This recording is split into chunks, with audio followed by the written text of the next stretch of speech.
Hello and welcome to Shelley's Sacred Space. We are here for another episode of Tarot Tidbits. Today we're looking at the High Priestess, card number 2, the Empress, card number 3, and the Emperor, card number 4. We are using the traditional Rider-Waite deck. We are using the Fifth Spirit Tarot. We are using the Somnia Tarot and the Green Witch Tarot. So let's get started. Card number 2 is the High Priestess.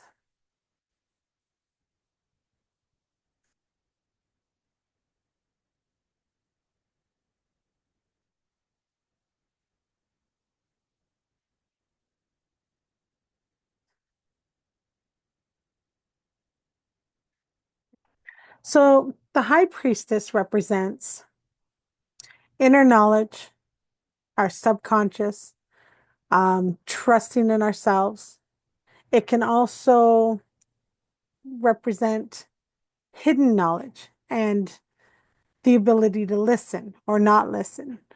Okay.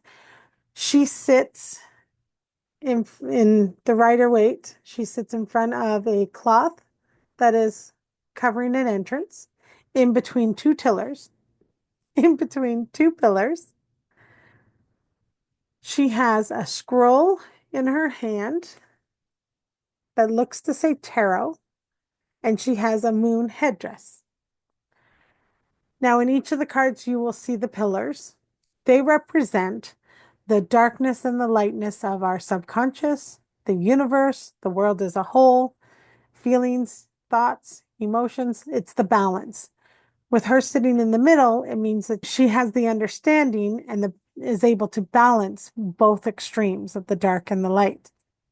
The pomegranate, which you will see in a few of them, indicates the abundance and the ability to know that or birth that. So being able to access that information is represented by the pomegranate and the abundance of that information. The moon is, of course, connected to the intuition and to the feminine. And you will notice in all of the cards there is water represented, whether it's in the gown, the blue gown that looks very much like flowing water, or if it's in the bowl of water or the cauldron. So water, of course, is that connection to our emotion.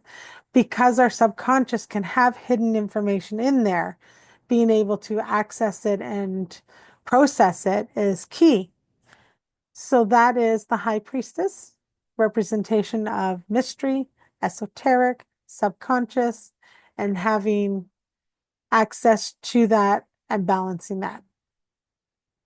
Our next card is the Empress.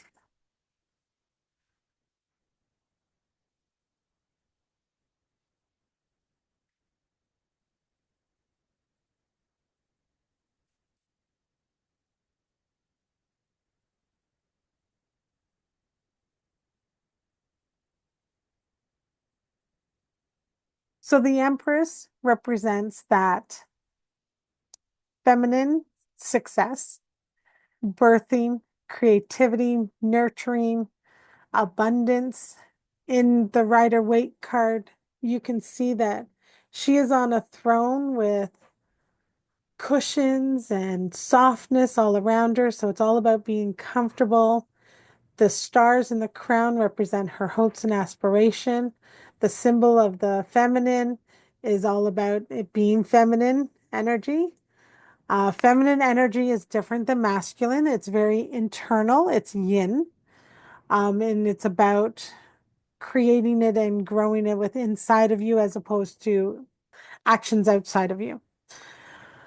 And of course, we've got the pomegranate again. We've got the wheat for the harvest and the growth and the nurturing what you grew into something that allows you to be prosperous. In this card, we have the creating of cloth or a living, making a living. So this is a lot about being that feminine worker. entrepreneur, mother, caregiver.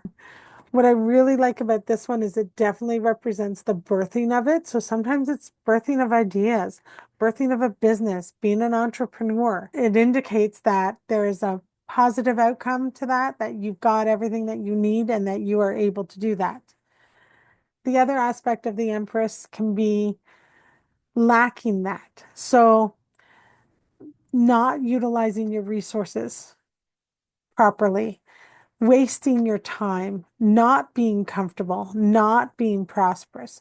So, depending on the cards that are around, or if you read reversed or not, you may be looking at you're supposed to be the mothering nurturer, but you're cut off from that for some reason, or it's blocked, or whatever is happening. So, it depends again on the cards that are around it, but ultimately, the meaning is that mothering nature, nurture, that mothering nurture, abundance and success, creativity, birthing, energy. And our last card is the Emperor.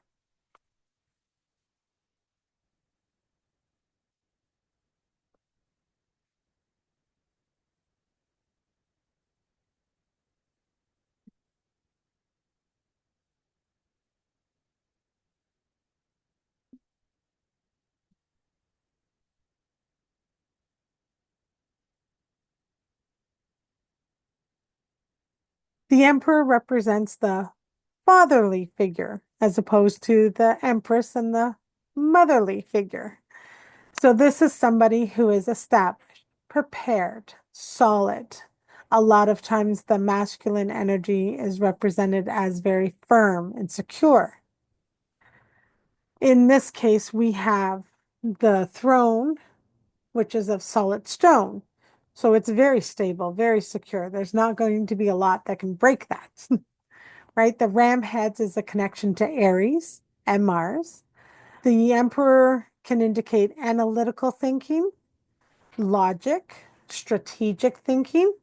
It can also relate to, especially the red and that, to action and outgoing creativity. So instead of the Empress, where it's internally and you're creating it inside, now you're taking the actions to create it, right? Now, again, we can also look at lack of discipline in there, um, taking actions through a reaction as opposed to strategic action, being too firm, too stoic, or not enough, right? So it can be within that realm of the one end to the other of each spectrum. And please remember that we are providing just a quick, brief summary. It's not too long. It's just to show some similarities and differences. And that is the Emperor. Thank you so much for joining me. Our next two cards will be card number 5, the Hierophant, and card number 6, the Lovers. See you next time.